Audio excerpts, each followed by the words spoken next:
Michael and I were the perfect couple, or so everyone thought. Friends admired us. A strong marriage, successful careers, 3 wonderful kids.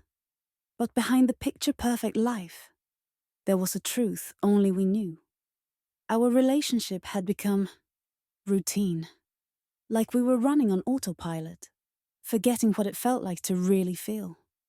One evening, over yet another mundane dinner, Michael suddenly said, "Why don't we go back this weekend?" I looked up, surprised. "Back? To the old lake house?" "Why not?" he replied, a sly smile tugging at his lips. "I think we need to shake things up."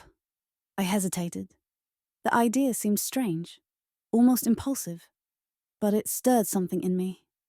A flicker of excitement I hadn't felt in years. We hadn't been there since the summer we first fell in love. Maybe this was exactly what we needed.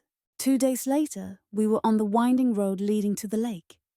The breeze played with my hair as Michael focused on driving, occasionally glancing at me with a mischievous sparkle in his eyes. "Nervous?" he asked. "A little," I admitted. "You?" "A little," he echoed with a smirk. The house looked almost the same as I remembered. Faded shutters, an old swing on the porch, the scent of pine trees and lake water in the air. Memories flooded back, bittersweet and vivid. Where there had once been youthful passion, there was now a quiet melancholy. "Well," Michael said, opening the door, "let's start over, shall we?" From that moment, it was like the house came alive. Michael cooked dinner. His famous seafood pasta, a dish he always made on our best nights. Over the meal, we talked about everything we hadn't said in years. How we met through a mutual friend. How he tried to impress me with his wonderful sense of humor. How we spent that magical night under the stars, listening to the lake. But as we reminisced, I realized something. Those memories carried a spark we had lost along the way. "Do you ever miss those days?" I asked hesitantly. Michael held his wine glass midair, his eyes thoughtful yet kind. "I do," he said quietly. "But I think we can make new ones, just as good." The next day, Michael suggested a walk along the lake. We strolled in silence, the wind rustling through the trees. Yet in that quiet, there was something magical, as if we were rediscovering how to simply be together. Suddenly he stopped. Without a word, he kicked off his shoes and stepped into the water. "What are you doing?" I gasped, unable to believe my eyes. "Join me," he said, holding out his hand. "When was the last time we did something spontaneous?" I laughed, hesitant at first, but then I followed. The icy water shocked my skin, but I couldn't stop laughing. There we were, standing in the middle of the lake, soaked to the bone, and it was the most alive I'd felt in years. "Your turn to surprise me," Michael said, grinning like a mischievous kid. That night, I couldn't sleep. Michael was breathing steadily beside me, but I stared at the ceiling, lost in thought. How had we let our love slip into routine? It had seemed so easy in the beginning, but then life happened. Work, kids, responsibilities. All the energy we once gave to each other had been poured elsewhere. What if we could get it back? I wondered. The next morning I made my move.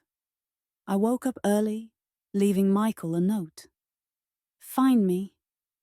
Then I left. I knew he'd figure it out. The lake, the forest, the old pier. They held our secrets. I sat at the edge of the pier, listening to the gentle lapping of water against the wood. After some time, I heard footsteps behind me. "Seriously?" Michael's voice called out, amused. "You turned this into a scavenger hunt?" I looked back to see him approaching, carrying a basket with food and a blanket. I thought we needed more surprises, I said with a smile. We spent the whole day there, talking about our dreams, our fears, and the things we'd never admitted before. Michael confessed he'd been afraid he had become ordinary to me. I admitted how lonely I'd sometimes felt, even when he was right there. But instead of pushing us apart, those truths brought us closer. That evening, as we walked back to the house, Michael suddenly stopped. "Wait," he said, pulling something from his pocket. It was a small box. "What's this?" I asked, my heart pounding. "A gift. For you." Inside was a delicate gold ring with the words, "Forever mine," engraved on it. "I know I haven't always been the man you deserve," he began. "But if you'll let me, I want to ask you again, not just as my wife, but as my best friend and my forever love." Tears streamed down my face, and I couldn't speak. I just nodded as he slipped the ring onto my finger. That weekend changed us.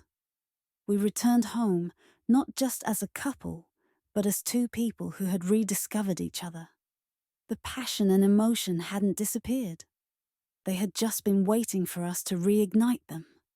Now, every time I look at that ring, I remember love isn't something that just happens. It's something you choose, again and again, every single day. And if you're willing to fight for it, love will always fight for you.